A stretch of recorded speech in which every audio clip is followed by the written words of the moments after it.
The first thing Dr. Oren Vass did every morning was count. Not stars, not the kilometers between him and the nearest Veth patrol route. Not the days since he had last spoken to another human being. He counted his heartbeats. 62 per minute, resting.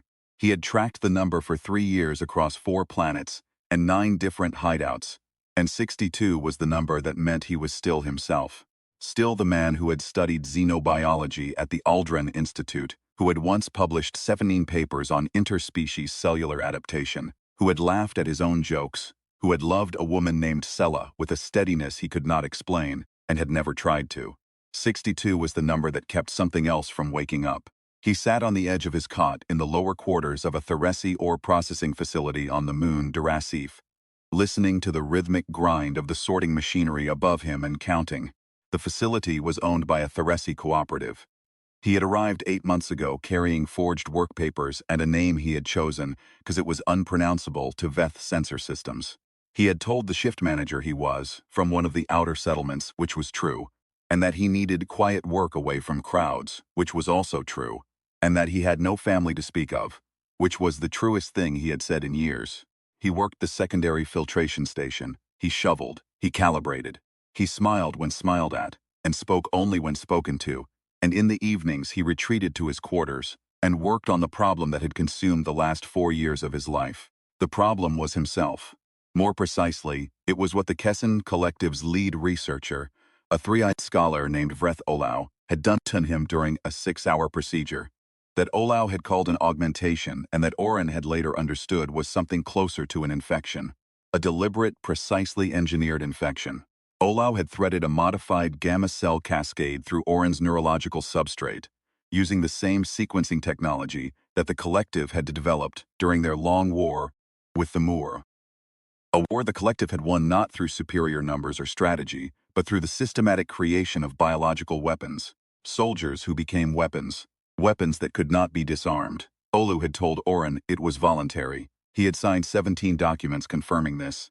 He had believed it, because he was at the time still young enough to believe that institutions did not lie to their researchers, and because Olau had presented it as a step toward making human settlers more resilient to the extreme radiation environments of the Collective's frontier territories. What Olau had not told him was that the cascade was unstable, that the gamma cell integration would continue beyond the neurological substrate into the musculoskeletal and endocrine systems, that under conditions of acute physiological stress, fear, rage, pain past a certain threshold, Oren's biology would undergo a cascade transformation that would make him effectively unrecognizable as a human being. The first time it had happened, he had woken up 3 kilometers from the Collective's research station in a field of flattened grass and smoking craters. He had been wearing nothing but the remains of his left boot.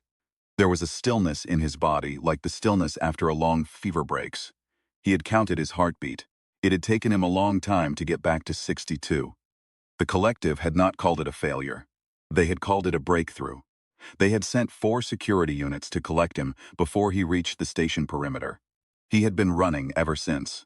The research he did in the evenings was careful work, the kind that required absolute stillness of mind. He was trying to find a counter-sequence, something that would interrupt the gamma cell cascade at the initiation phase before the transformation could complete.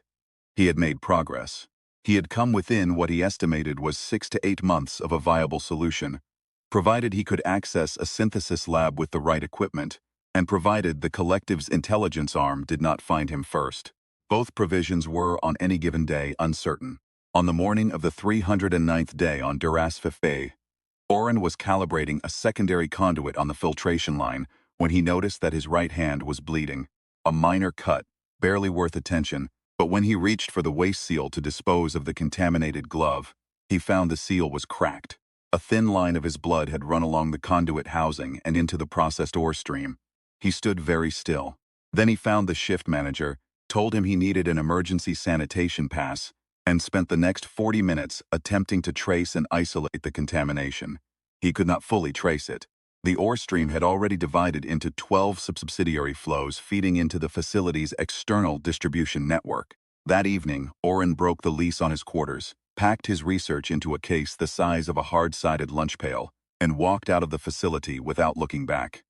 He had 2 hours at most, possibly less. He was in the transport hub when his communicator chimed. He did not answer it. It chimed again. On the third chime, the identifier resolved as Sela Moren, and his hand stopped moving for a moment. He had not spoken to Sela in 9 months. He had not allowed himself to. She was a xenobiologist at the Aldran Institute, which meant she was surrounded by people who would notice if she made contact with a fugitive. And she was also the only person in 3-star systems who knew enough of his research to potentially help him complete it. He had stayed away from her because of the first fact and had spent 9 months trying to convince himself the second fact was irrelevant. He answered the communicator. "You need to move," she said. Her voice was low and even. She had always had that quality, the capacity to deliver catastrophic information without raising her pitch. It had once seemed like strength to him. Now it seemed like something she had been forced to develop. "Your biometric trace hit a collective screening node 40 minutes ago. They know which facility. They may already know the sector. How do you know this?" "Because I have a colleague in the collective's bioethics review board who sends me things he shouldn't, and because I've been monitoring the flagging protocols on your cell signature since you left." A pause. "I built a backchannel scanner, in case something like this happened." 9 months of silence, and she had spent them building him a backchannel scanner. "Sela, don't," she said. "Just move. I'm transmitting a route to your secondary device. There's a transfer point at the Duras freight hub, a cargo hauler bound for Vayan Station. The manifest lists it as industrial components. The cargo master's name is Pellis. She owes me a debt from the Kravat survey. She'll get you aboard. You shouldn't be involved in this. I'm already involved. I have been since you called me from the Moor border 4 years ago and told me what Olau did." Another pause, and in the silence between her words, he could hear the specific quality of her restraint, the way she was managing something she did not intend to show him. "I've also been looking at your sequencing models, the ones you sent through the closed channel last year. Oren, I think I found the initiator lock." He stopped walking. The transport hub hummed and clattered around him. "The gamma cascade initiator," she said. "The thing that triggers the transformation. You were modeling it as a single-point threshold response, but I think it's bifurcated. There are 2 thresholds, not 1, and the second one is addressable through a synthetic inhibitor compound that I can synthesize. I need a lab. I need you in the same room. There's a collective strike team inbound." "I know, that's why I said move." He moved. The cargo hauler was a battered intersystem freighter called the Ven Queris, and the cargo master Pellis was a broad, gray-skinned Theresi woman who looked at Oren for a long moment when he arrived, and then jerked her head toward a maintenance crawlspace between the fuel converters. She did not ask questions. She brought him a ration pack in a water cylinder and said, in accented common, 12 hours, don't bleed on anything." He did not bleed on anything. He spent the 12 hours working on his research models and on not thinking about Sela, with limited success on both counts. At Veen Station, she was waiting. She was shorter than he remembered, or he had remembered her wrong, which seemed more likely given how much of his mental architecture over the past 4 years had been dedicated to survival rather than accurate recall. She had her hair tied back in the way she wore it when she was working.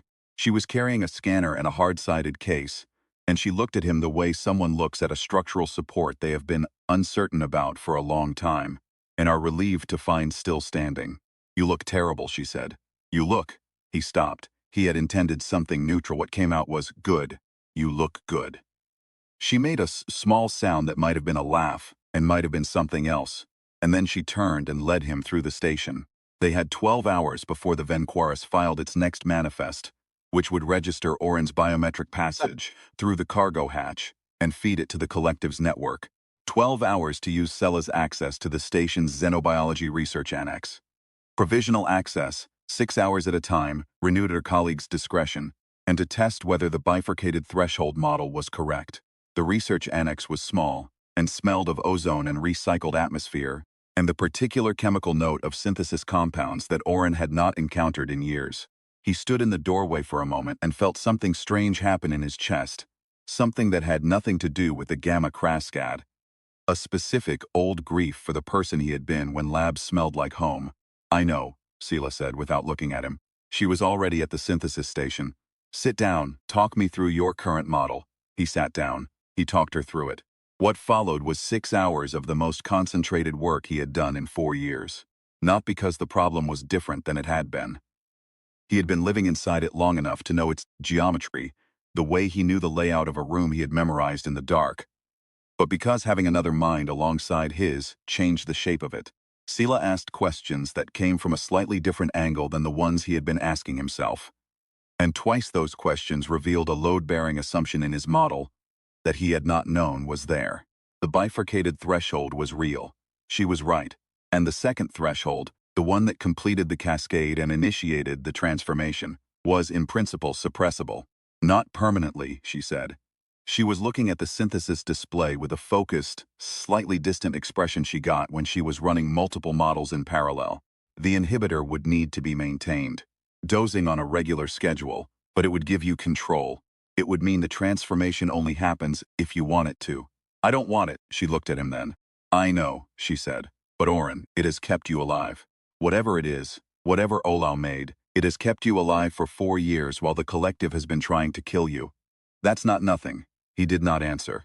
The station's proximity alert went off 40 minutes later. Not the general evacuation tone. The security tone. The one that indicated an unauthorized vessel in the docking ring. Oren was at the synthesis station, with the inhibitor compound at 40% completion when the alert sounded, and he felt the familiar interior tightening that preceded a decision he had made many times. Control the heart rate. Control the breathing. Do not let the fear climb past the threshold. 62. He counted. 63, 64. They found us, Sela said. She was already saving the synthesis protocols to a portable drive. How? The station filed a biometric intake log when I came through the cargo access. I thought we had more time. She shook her head, not in accusation, just processing. How many? He checked the security feed on his communicator. 2 ships. The identifier codes were collective enforcement, specifically the unit designation of Veth Moral. Kesson Collective Tactical Security, the ones who did not negotiate.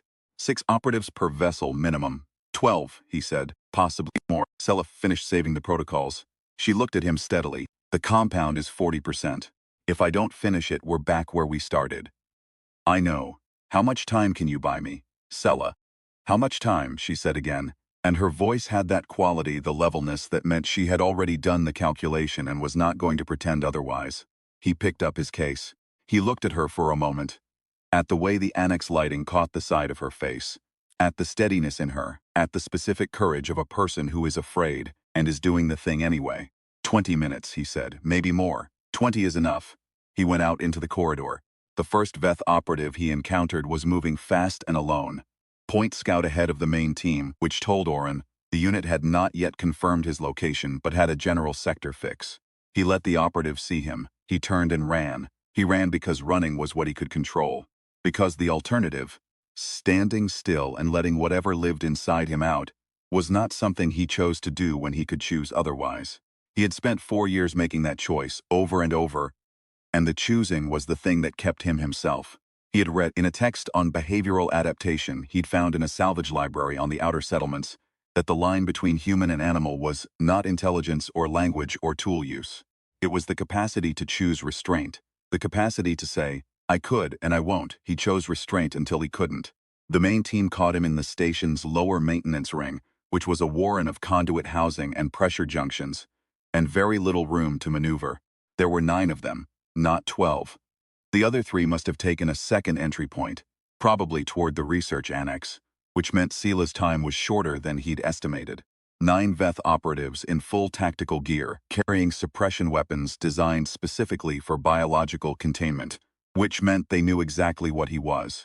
The lead operative was not like the others. Oren noticed it immediately. The way the officer moved within the formation, slightly forward and slightly separate, with a quality of attention that was predatory in a different way than the rest. Not institutional. Personal. The officer had a scar along the left mandible ridge that looked recent, and the bearing of someone who had requested this assignment rather than been assigned to it. Oren had encountered this before. Beings who looked at what the Gamma Crasgate made him into and felt not fear but want.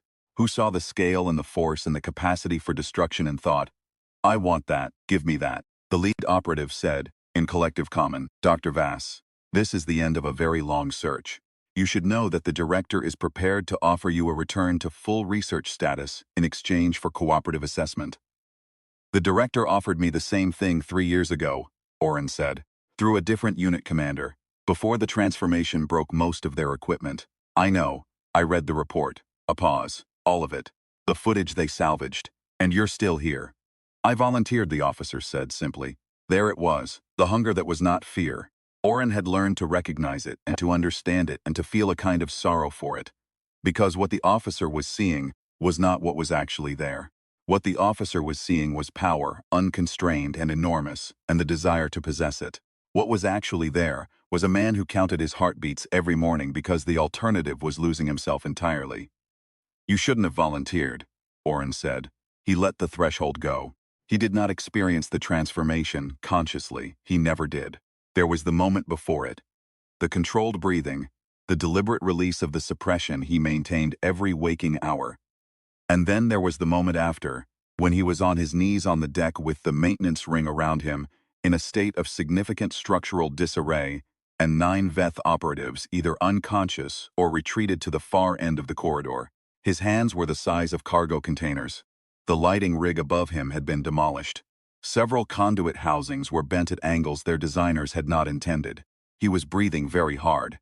He counted. It took longer than usual to get back to 62. It always did after. When he was himself again, or close enough, he moved back toward the research annex. He moved carefully, because the damage to the maintenance ring's structural integrity was not insignificant, and he had caused it. And because the 3 operatives who had gone toward the annex were still unaccounted for. He found one of them unconscious in the annex corridor. The other 2 were standing in the annex doorway, and Sela was between them and the synthesis station, with the portable drive in one hand and a fire suppression canister in the other, which was not an effective weapon, but was what was available. Oren appeared at the end of the corridor, not transformed, himself human-sized, disheveled, with dried blood on his knuckles from the maintenance ring, and the particular expression that Sela later described as the one that meant he was trying very hard not to be angry. The 2 operatives looked at him. He looked at the operatives. Then he looked at Sela, at the canister in her hand, at the complete absence of retreat in her posture. He said quietly to the operatives, "You have about 30 seconds before I stop trying to be calm. I would suggest using them." They used them. Afterward, sitting on the floor of the annex while Sela completed the inhibitor synthesis. 78% now, rising. Oren held his hands in his lap and did not look at them. The knuckles had healed already. They always healed fast. Another gift from Olau that he had not asked for. The lead operative, he said. They'll come back. With more.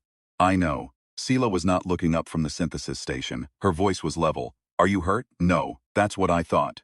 The synthesis chimed at 80%. Oren. The protocol is complete enough that I can extrapolate the final steps. I have it stored. If something happens, if we get separated, Sela. I'm not being morbid, I'm being efficient. She looked at him then, briefly, a sidelong look that held something he recognized from years ago, from before all of this, a specific warmth that she had always expressed by looking away from it rather than at it, as if looking directly would make it too heavy to carry. I've been scared for 4 years, she said. I would like it to stop. That's all I'm saying. He did not know what to say to this, he said. Me too. She looked back at the synthesis station. 90%, she said. Almost there. The collective's reinforcement team arrived before the synthesis completed. Not 12 operatives this time. 20, with a portable containment unit, and what the station's external sensor feed identified as a Veth tactical officer of the 2nd rank. The kind who did not get out of the transport until the target was secured. The lead operative from the maintenance ring was with them, moving with a slight favoring of the left side that suggested the encounter in the corridor had not left them entirely undamaged, but moving, still wanting. Oren stood in the corridor outside the research annex and watched the team deploy through the station's lower access route, and he felt the interior pressure that he always felt at moments like this. The thing that was not quite fear and not quite anger, but something that lived in the space between them. Something that Olau had engineered into his biology without his consent, and that he had spent 4 years learning to manage. He thought about what Sela had said, that the transformation had kept him alive. He thought about the choice, the deliberate daily choice that was the thing he was most proud of, the thing that, more than the research, more than the survival, more than any of it, made him feel like himself. The capacity to say, I could and I won't. He thought about Sela in the annex with a fire suppression canister. He thought about 90%. He needed 4 minutes. He found a maintenance access to the upper station structure. The external scaffolding that ran along the station's docking ring opened to the vacuum on one side through a triple-sealed pressure barrier. He ran the route in his head. The scaffolding connected to the station's primary structural spine, which connected to the reinforcement team's entry point, which meant he could reach them ahead of their deployment. He did not take the elevator, he climbed. From the top of the scaffolding, with the pressure barrier between him and the black of open space, and Vane Station spread below him in all its functional, unglamorous density, he could see the reinforcement team moving through the lower access. 21 operatives, the tactical officer still in the transport, the lead operative at the front of the formation, moving with that deliberate, hungry forward lean. Oren stood on the scaffolding and looked down and breathed and counted. 62. He knew what had to happen. He had known it for the last 10 minutes. The way you know a thing that you have been refusing to know and have finally run out of reasons to refuse. The inhibitor compound, when it was complete, would give him control, would mean the transformation happened only when he chose it. That was what Sela had said, only if you want it. He did not want it. He had never wanted it. But there was a woman in a research annex 98 seconds from completing a synthesis that might, finally after 4 years, give him his life back. And there were 21 armed operatives between her and that 98 seconds. And the mathematics of the situation were not complicated. He let go of the scaffolding. The fall was 40 meters. He had learned, over the course of several involuntary experiments, that the transformation completed faster under conditions of acute physical shock. The cascade response to mortal danger was faster than the response to anger alone. He had also learned that 40 meters onto a station deck did not kill him, which was one of the things about his situation that he had complex feelings about. He hit the deck at the bottom of the access shaft. The transformation was immediate and total. He was aware of it the way you are aware of a storm. From inside a building, you know it is happening. You can feel the structure around you respond to it, but the storm itself is too large to be perceived directly. What he was aware of was the reinforcement team's formation breaking. The containment unit, deployed early, its field projectors firing. The tactical officer, finally out of the transport, standing very still with an expression on their face that even at this scale he could read as recalculation. He was aware of the lead operative, standing at the center of the broken formation, not running. Still not running. Looking up at him with an expression that had shifted for the first time, from hunger into something more complicated. The containment field engaged. It was not the first containment field that had been used on him. He had some understanding of how they worked, of the resonance frequencies that the field projectors relied on, and he had discovered, through experience, not through preference, that the projector housings were not rated for the kind of physical stress that he could currently apply to them. He applied it. The containment field collapsed. 3 of the projectors were no longer functional. The deck in a 30-meter radius was in a state that would require significant structural reassessment. The reinforcement team had retreated to the far end of the access corridor. The tactical officer had retreated to the transport and engaged the external hatches. The lead operative was still standing in the corridor. The hunger in their expression had completed its shift into something else. Something that looked, unexpectedly, like understanding. "You hate it," the operative said. The communicator was still active. "Don't you? You hate what you are." He did not answer. He was trying to count. The numbers were hard to hold when the transformation was active. The cascade disrupted higher cognitive function, made the careful, deliberate processes of his mind difficult to access. But he had spent 4 years practicing. He could hold 62 in his head, even here, even like this. It was a number. It was him. "I wanted it," the operative said. "I read the reports, I saw the footage, and all I thought was, I want that, I want to be that." A pause. "But that's not what you are, is it? You're just a person trying to stay a person." He looked at the operative for a long moment. Then he turned and walked back toward the research annex. He heard the operative's voice behind him, quieter. "The director is going to keep sending people." He stopped. "I know," he said. The annex was intact. Sela had locked herself in with the secondary seal, a precaution he had recommended for exactly this contingency, and when she opened the door and looked up at him, the expression on her face was the one he had seen twice before in his life. The specific expression of a person who loves someone and is very angry that they are not dead. "The compound is complete," she said. He looked at her. "It took 4 minutes and 20 seconds, she said. "I timed it." He sat down on the floor, which was the closest available option. Sela came and sat next to him. She had the synthesis drive in one hand and the compound in a sealed delivery case in the other. She did not say anything for a while, neither did he. Eventually, she said, "The lead operative, the one who kept coming back. Yes. Are they alive?" "Unhurt. They talked to me." "What did they say?" He thought about it. About the hunger that had become understanding. About, "You're just a person trying to stay a person."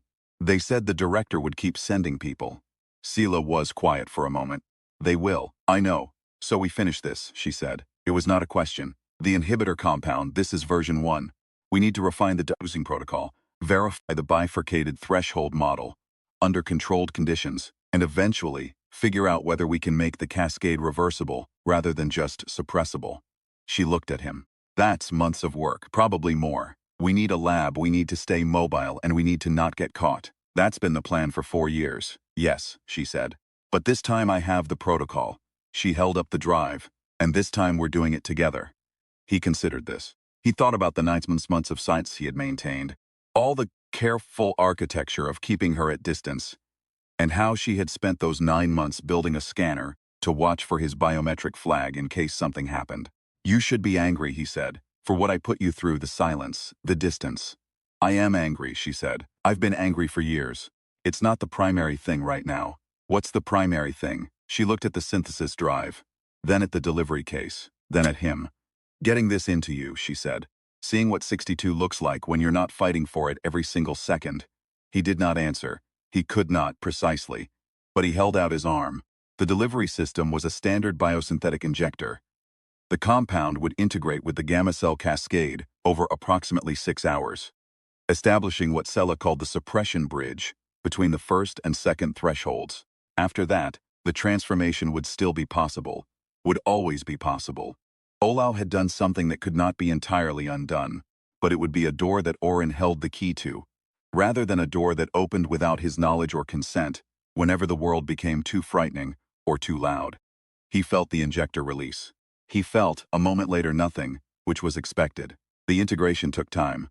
"How long before we know if it works?" he said. "A few hours. Probably." She set the injector down and did not move away. "Orin, when this is over, when we've refined the protocol, verified the model, finished the work, what do you want?" He thought about the question. It was not a question he had let himself think about in a long time. Wanting things required a certain stability of future, a confidence that the future would actually arrive. And for 4 years those conditions had not been met. "I want to sleep," he said, without counting first. She made that sound again, the one between a laugh and something else. "That's achievable," she said. "Let's make it achievable." They stayed on the floor for a while longer. The station's proximity alert had gone quiet. The reinforcement team's transport was still docked. She confirmed this on her communicator, which meant the tactical officer was reporting, waiting for further orders, buying time. They had an hour, maybe 2, before the next escalation. It was enough time to plan. It was enough time to be, briefly, 2 people sitting on the floor of a research annex at the edge of settled space, with a completed synthesis and a working protocol, and 4 years of accumulated distance between them that was not, finally, insurmountable. The compound worked. Not immediately. Integration took the projected 6 hours, and those 6 hours were spent in careful transit aboard a freight carrier that Sela had booked on a standing account, putting Vane Station behind them and the outer systems ahead. During that time, Orin slept for the first time in longer than he could accurately calculate, without access to his previous records. And Sela worked on the dosing refinement, and the station fell away behind them into the dark. He woke up 6 hours and 40 minutes after the injection. He was on a narrow bunk in the freight carrier's crew quarters. Through the portal, the outer systems were a scatter of light against black. He counted. 62. First try. He lay there for a while with the number, feeling it, not as a barrier against the cascade, not as a suppression mechanism, just as information. "This is your resting rate. This is you." Sela was at the fold-out desk, working. She did not look up when he moved, but she said, "Well, 62, he said. She was quiet for a moment. Then, "Good. The suppression bridge is holding. Your biometrics look stable. The secondary threshold response is suppressed." She did look up then. "You'd have to choose to cross it. Deliberately. You'd have to want it." He thought about standing on the scaffolding, about the 40 meters, about the mathematics of the situation and the fire suppression canister and the 98 seconds. "I know I said I didn't want it," he said. "I know, but," he sat up, "it has kept me alive." She held his gaze. Yes. So, he turned the idea over carefully the way you turn something fragile. Not as a weapon, not as what the collective wanted, but as mine. Something that belongs to me, rather than something that happens to me. That's the idea, she said. That was always the idea. He looked out the portal, the outer systems. Somewhere out there the collective had a director who would keep sending people. Somewhere out there was every settlement and station and colony world, where humans had been settling for the past 200 years, surrounded by civilizations that were older and larger and more numerous, and that had, in various ways, varying opinions about whether humanity's presence in the galaxy was desirable or merely tolerated. 62 he had been running for 4 years. He had been hiding and counting and managing and surviving and telling himself that the not wanting was the point, the proof of his humanity, the line between him and what Olau had tried to make him. But Sela was right, it had kept him alive. And there was somewhere underneath the management and the hiding and the careful daily architecture of restraint, something he recognized when he was honest with himself. The knowledge that when the worst had come, when there were 9 operatives in a maintenance ring and 21 in a corridor, and a woman 40 meters away with a fire suppression canister, he had not needed any of them to save him. He had been afraid, and he had been outnumbered, and he had chosen, and he had been enough. Not because Olau made him enough, because he had been a person who refused to stop being a person, through 4 years of everything the collective could bring. And the thing Olau had grafted into him had learned to serve that refusal rather than replace it. I need to write to Olau, he said. Sela raised an eyebrow. To say what? To say that the experiment failed. He looked at his hands. Regular-sized, unremarkable, healed knuckles. That what they made isn't a weapon. Weapons don't choose. Whatever I am, it chose every time. She was quiet for a moment. You think that matters to Olau? No, he said. But I want it on the record, that the choice existed, that I made it. He lowered his hands, 62 times a minute, every morning, for 4 years. And the number was always mine. She looked at him for a long moment. Then she turned back to her work. We have a lot to do, she said. Dosing refinement, controlled condition testing. Eventually, ideally, actual publication. Because if we can document this protocol, it means no one else Olau experiments on has to spend 4 years hiding. She paused. And you're going to need to eat something. You haven't eaten since Duras. He stood up. He looked at his hands again. Then he flexed them. Slowly, deliberately, feeling all the ordinary mechanisms of a human hand doing what a human hand did. Is there food on this transport? I negotiated it into the fare, she said without looking up. The cargo master's name is Heth. She's Theresi. Don't call her by her full name. It's a formality marker. She'll think you're trying to start something. He went to find Heth. In the crew galley, a broad Theresi woman with the gray-green skin of the outer station populations was heating something in a container and eyeing him with the professional wariness of someone who has been told their passenger is complicated and has accepted this as a feature of the fare rather than a problem to solve. She handed him the container without comment. He took it and sat down. The food was unfamiliar. Something Theresi, fermented and dense, with a heat that built slowly. He ate it. Outside the galley portal, the outer systems moved past. All that dark, all that distance, all those worlds where humans had gone and were going, stubborn and small and persistent, carrying their biology and their grief and their particular capacity for choosing badly and then choosing again. He ate the food, he counted his heartbeat, 62. He ate the food and counted, and outside in the dark the collective ships were already moving on a new heading. And somewhere ahead of those ships was everywhere he intended to go next. And he was not, for the first time in 4 years, afraid of arriving.